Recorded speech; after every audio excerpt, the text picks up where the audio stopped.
అందరికీ నమస్కారం. శ్రీధర్ రాజ్ యూట్యూబ్ ఛానల్కి స్వాగతం.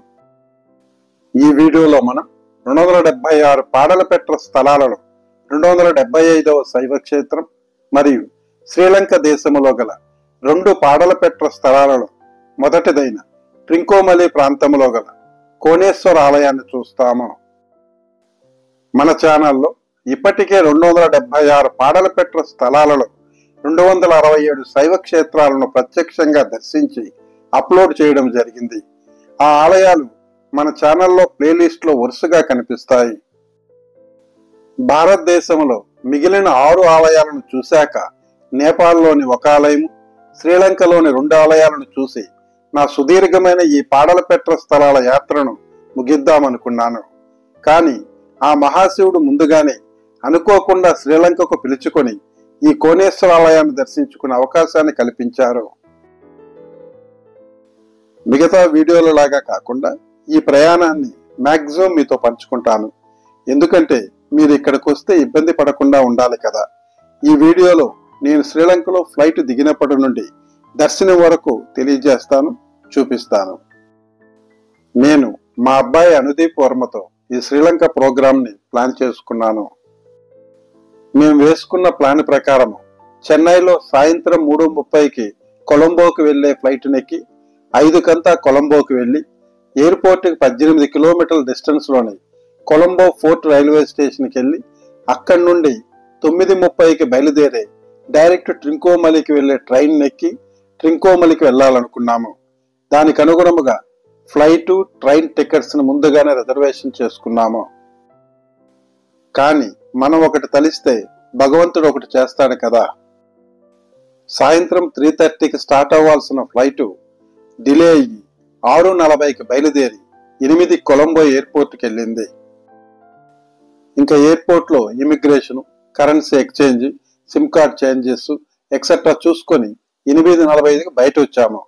45 నిమిషాలు జర్నీ చేసి కొలంబో ఫోర్ట్ స్టేషన్కి వెళ్లి 9:30కి ట్రైన్ క్యాచ్ చేయడము ఇంపాసిబుల్ అని అర్థమైంది. క్యాబ్ లో కొలంబోకి వెళ్లి అక్కడి నుంచి బస్సులో ట్రింకోమలికి వెళ్దామని బాబుతో అన్నాను. దానికి కొంచెంసేపు ఆలోచించి కొలంబో రైల్వే స్టేషన్కి కాకుండా 2 స్టేషన్ల తర్వాత వచ్చే గంపహ రైల్వే స్టేషన్కి వెళ్దాము, ట్రైన్ అక్కడికి 10:15కు వస్తుందన్నాడు. ఎయిర్పోర్ట్ నుండి గంపహ రైల్వే స్టేషన్ సుమారు 50 కిలోమీటర్లు ఉంది. 1:15 గంట సమయం పడుతుంది. అది మంచి ఆలోచనగా భావించి క్యాబ్ బుక్ చేసుకున్నాము. శ్రీలంక కరెన్సీలో 3,000 రూపాయలు అయింది. మన కరెన్సీలో సుమారు 900 పడింది. నిజంగానే చాలా తొందరగా 9:45కంతా గంపహ రైల్వే స్టేషన్కి వెళ్ళిపోయి ప్రశాంతంగా 10:15కి ట్రైన్ ఎక్కాము. ఈ గ్యాప్ లో స్టేషన్ మాస్టర్తో మేము రిజర్వ్ చేసుకున్న టికెట్ ఈ స్టేషన్ నుండి కూడా చెల్లుతుందా అని కన్ఫర్మ్ చేసుకున్నాము. శ్రీలంకలో ప్రత్యేకత ఏమిటంటే అత్యధిక సంఖ్యాకులు మాట్లాడే భాష మొదట సింహళం ఉండగా 2వ స్థానంలో తమిళం ఉన్నది. శ్రీలంక ఉత్తర తూర్పు భాగాలలో చాలా మంది తమిళం మాట్లాడతారు. నేను వెళ్ళిన ఈ ట్రింకోమలి ప్రయాణం మొత్తము తమిళనాడులో ప్రయాణించినట్లే అనిపించింది. ఈ ప్రాంతంలోని సూచన బోర్డులు కూడా సింహళము, తమిళము మరియు ఇంగ్లీషులో చాలా క్లియర్ గా రాసి ఉన్నారు. కొలంబో సిటీ నుంచి ట్రింకోమలికి ప్రతిరోజు ట్రైను రాత్రి 9:30కి బయలుదేరి తెల్లవారుజామున 6 గంటలకు ట్రింకోమలిలో చేరుతుంది.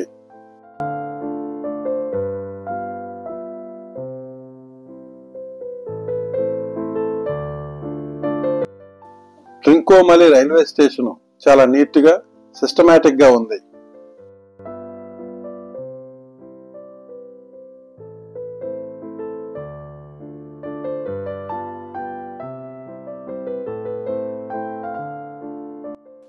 రైల్వే స్టేషన్ కి వెలుపల తమిళం మరియు ఇంగ్లీష్ చక్కగా మాట్లాడే ఆటో వాళ్ళు చాలా మంది మనకు ఎదురుపడి ఎక్కడికి వెళ్లాలని అడుగుతారు. ఇండియన్స్ అంటే వారికి చాలా గౌరవం. మేము ఆల్రెడీ ట్రింకోమలిలో రూమ్ బుక్ చేసుకుని ఉన్నాము కనుక నేరుగా ఆటో వాడిని అక్కడికే మాట్లాడుకున్నాము. 2 కిలోమీటర్ల దూరానికి శ్రీలంక కరెన్సీలో 300 రూపాయలు అడిగారు. మన కరెన్సీలో అది 100 రూపాయల కన్నా తక్కువ.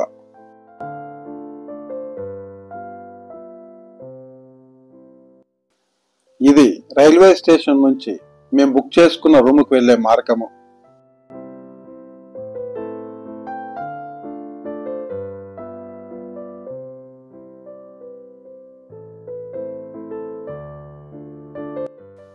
ఈ హోటల్ బీచ్కు అత్యంత సమీపంలో ఉంది.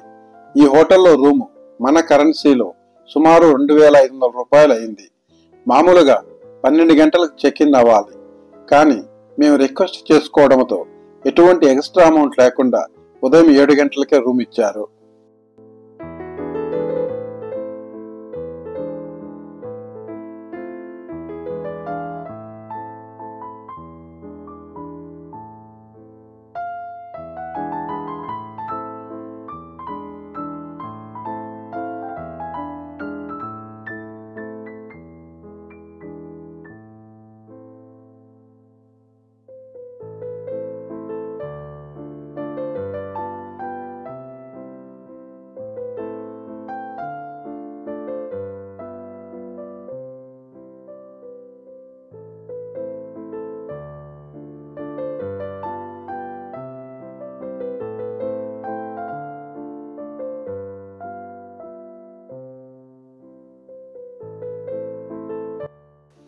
ఈ ట్రింకోమలిలో చాలా హోటల్స్ లో దక్షిణ భారతదేశానికి సంబంధించిన ఆహారం లభిస్తుంది.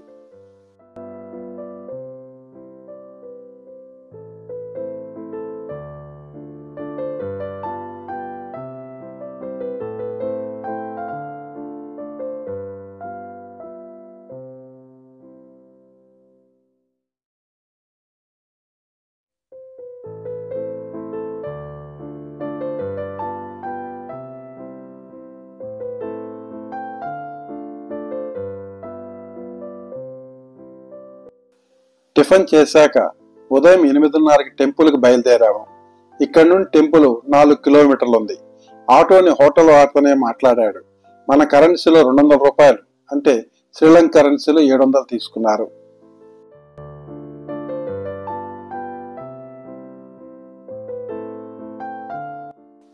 ట్రింకోమలి చిన్న పట్టణము.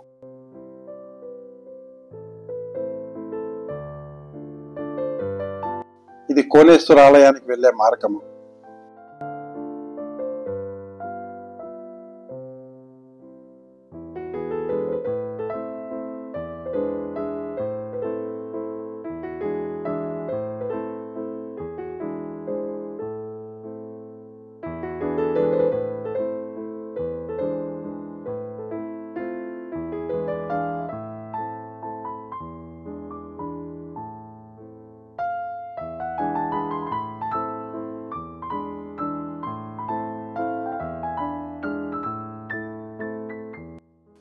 అత్యంత ప్రాచీనమైన కోనేశ్వర ఆలయం ఉన్న ఈ ప్రాంతాన్ని ఆధునిక కాలంలో పోర్చుగీసు వారు ఆక్రమించుకొని ఒక రక్షణాత్మకమైనటువంటి కోటను నిర్మించుకున్నారు. ప్రస్తుతం ఈ ప్రాంతంలో శ్రీలంక భద్రతా దళాలు తూర్పు ప్రధాన కార్యాలయం ఉన్నది. ఇక్కడ సాయుధ దళాలకు చెందిన అనేక శిక్షణా కార్యక్రమాలు జరుగుతుంటాయి.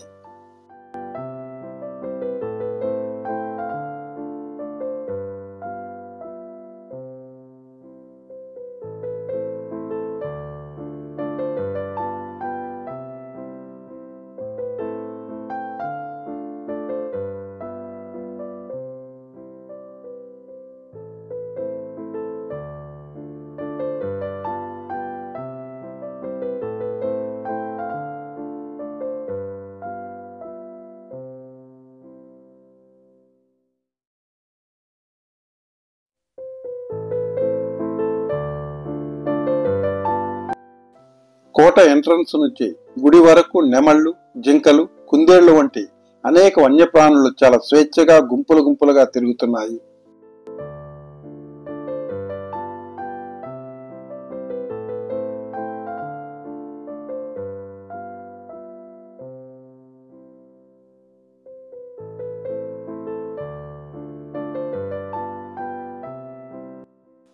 ఇక్కడ స్థానికులు నడుపుతున్న భక్తులకు అవసరమైన అనేక షాపులు కలవు.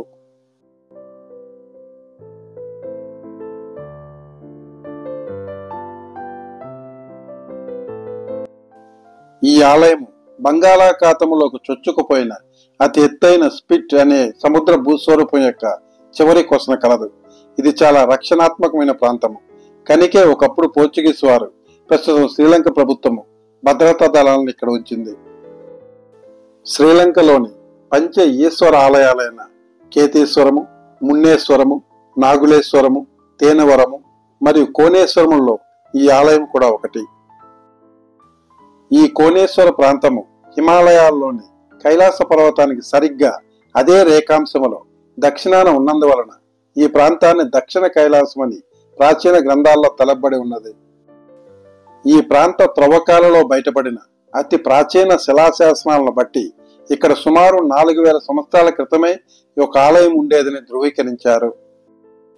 ఈ ఆలయ దిగువ భాగాన గల పురాతన గుహ యొక్క ప్రస్తావన సంగం వాంగ్మయములో కలదు. ఈ ఆలయంలోని శివుడు స్వయంభవమూర్తి. తిరు జ్ఞాన సంబంధ నాయనార్ యొక్క శ్లోకాలలో ఈ ఆలయము గౌరవించబడినది. సుమారు 3000 సంవత్సరాల క్రితము భారతదేశం నుంచి వచ్చిన విజయన్ అనే రాజు ఇక్కడ గల స్వయంభవ శివలింగం చుట్టూ ఒక ఆలయాన్ని నిర్మించగా, తర్వాత ప్రాచీన చోళరాజైన యలార మనునీతి చోళర్ ఈ ఆలయాన్ని అతి పెద్ద ఆలయముగా విస్తృతపరిచారు. భారతదేశములో మదురై మీనాక్షి అమ్మవారి ఆలయము, తిరువన్నామలై అరుణాచల ఆలయము, రామేశ్వరంలోని రామనాథ స్వామి ఆలయము, చిదంబరంలోని నటరాజస్వామి ఆలయాల కన్నా ఈ ఆలయం అతి విశాలమైనదిగా, అద్భుత శిల్పాలు, 1000 కాల మండపాలు కలిగిన ఆలయముగా ప్రాచీన సింహల గ్రంథాల్లో చెప్పబడి ఉన్నది.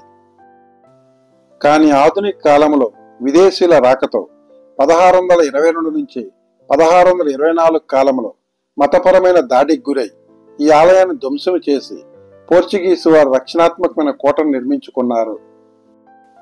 అప్పటి ఆలయ పూజారులు ఆలయంలోని పవిత్ర శిల్పాలను భూమి పొరల్లో దాచిపెట్టి కాపాడుకున్నారు. శ్రీలంకకు స్వతంత్రం వచ్చిన తర్వాత ఆలయాన్ని పునరుద్ధరించారు. 1963 నాటికి ప్రాచీన శిల్పాలను వాటి స్థానంలో ప్రతిష్ఠించి పునర్నిర్మించారు. చోళ నిర్మాణాలతో ఒకప్పుడు అద్భుత కళాఖండముగా ఉన్న ఈ ఆలయము ప్రస్తుతం ఆధునిక ఆలయంగా మారింది.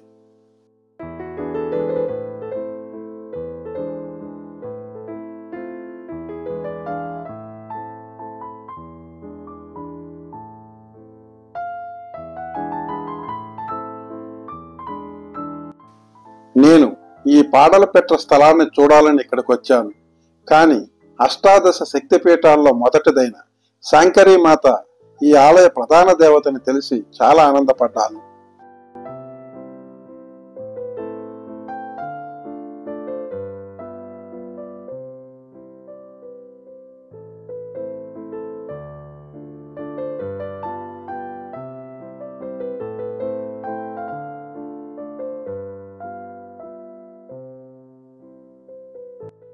హిందూ పురాణాల ప్రకారం మహాశివుని భార్య అయిన సతీదేవి దక్ష ప్రజాపతి కుమార్తె. దక్షుడు అంగీకరించకపోయినా మహాశివుని వివాహమాడింది. ప్రజాపతి అయిన దక్షుడు ప్రజా సంక్షేమం కోసం ఒక గొప్ప యజ్ఞాన్ని నిర్వహిస్తూ అందరూ దేవతలను ఋషులను ఆహ్వానించారు, ఒక్క శివుణ్ణి తప్ప. శివుడు ఎంత చెప్పినా వినకుండా సతీదేవి తండ్రి నిర్వహించే యజ్ఞానికి హాజరైంది. దక్షుడు సతీదేవి ముందు అందరి ఎదుట శివుడిని దూషించి అవమానాలు చేయడంతో సహించలేని సతీదేవి యజ్ఞగుండములోకి దిగి ఆత్మాహుతి చేసుకున్నది. భార్య మరణముతో కోపోద్రిక్తుడైన పరమశివుడు వీరభద్రుణ్ణి సృష్టించగా అతను దక్షుని తలనరికాడు. మహాశివుడు భార్య సతీదేవి కాలిన శరీరాన్ని తీసుకుని కైలాసం వెళ్లి కోపం ఆగక రుద్రతాండవం చేయగా విశ్వం మొత్తం అల్లాడిపోయింది. సమస్త లోకాన్ని కాపాడడానికి మహావిష్ణువు తన సుదర్శన చక్రాన్ని ఉపయోగించగా అది సతీదేవి శరీరాన్ని 51 ముక్కలు చేసి ప్రాచీన భారతదేశంలోని వివిధ ప్రాంతాల్లో పడేటట్టు చేసింది.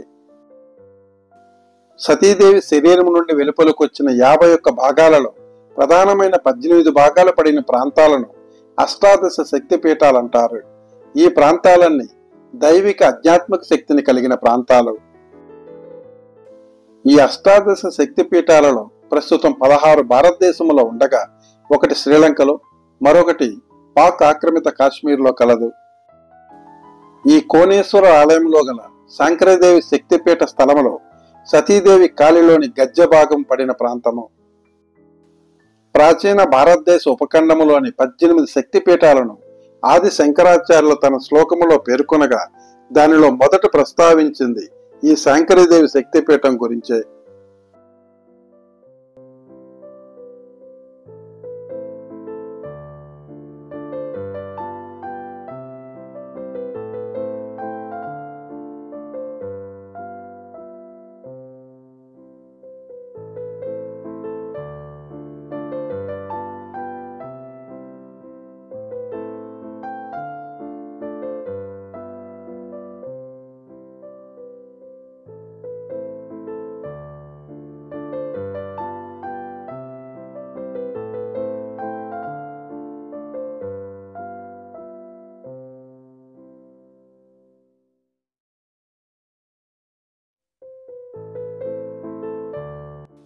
సుమారు 1 గంట సమయము ఈ ఆలయం లోపలనే గడిపి తనివి తీరా శాంకరీమాతను, కోనేశ్వర స్వామిని దర్శించుకున్నాను.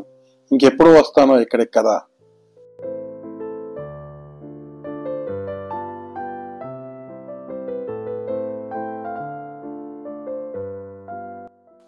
ఈ ఆలయంలో పార్వతీ పరమేశ్వరులకు ప్రత్యేక మందిరాలే కాకుండా వినాయకునకు, సుబ్రహ్మణ్య స్వాములకు కూడా ప్రత్యేక మందిరాల కలవు.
ఆలయానికి ముందుగల చిన్న గుహ వంటి ప్రాంతంలో రావణాసురుడి యొక్క నిలువెత్తు విగ్రహాన్ని ప్రతిష్ఠించారు.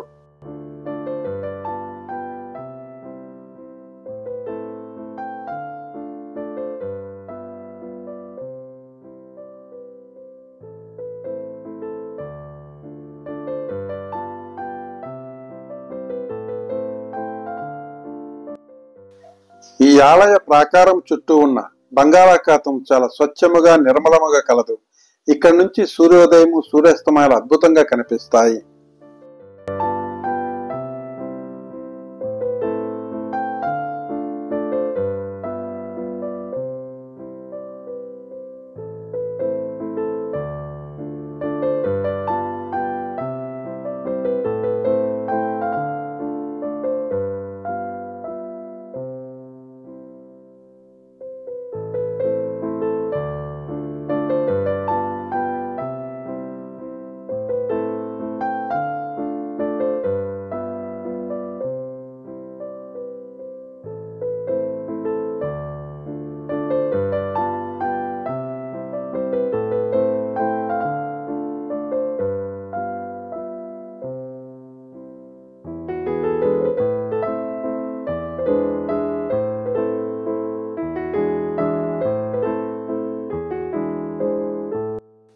కొలంబో నుంచి ఈ ట్రింకోవలి ప్రాంతానికి ప్రతి అర్ధగంటకు ఒక బస్సు సౌకర్యం కలదు. ఎటువంటి సంకోచం లేకుండా శ్రీలంకకు వచ్చే యాత్రికులు ఈ ఆలయాన్ని సందర్శించవచ్చు.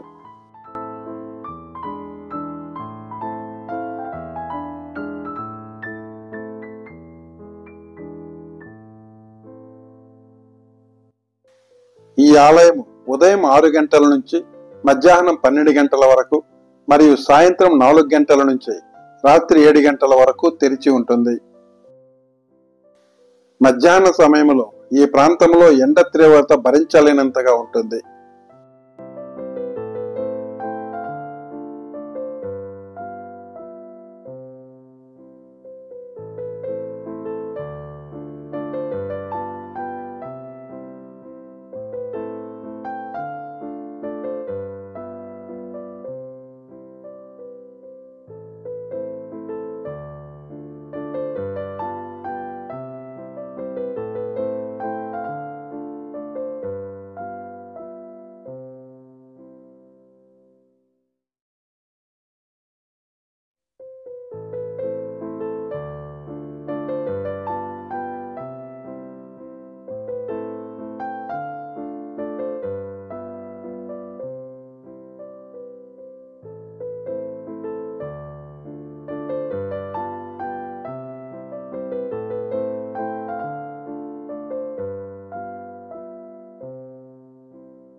అత్యంత ప్రాచీనమైన ప్రసిద్ధి చెందిన శ్రీలంక దేశములోని ట్రింకోమలి ప్రాంతంలో గల శాంకరీదేవి సమేత కోనేశ్వర స్వామి ఆలయాన్ని నా కుమారునితో కలిసి ప్రత్యక్షంగా దర్శించి ఆ ఆలయ విశేషాలను మీకు అందించడము దైవకార్యంగా భావిస్తూ మీ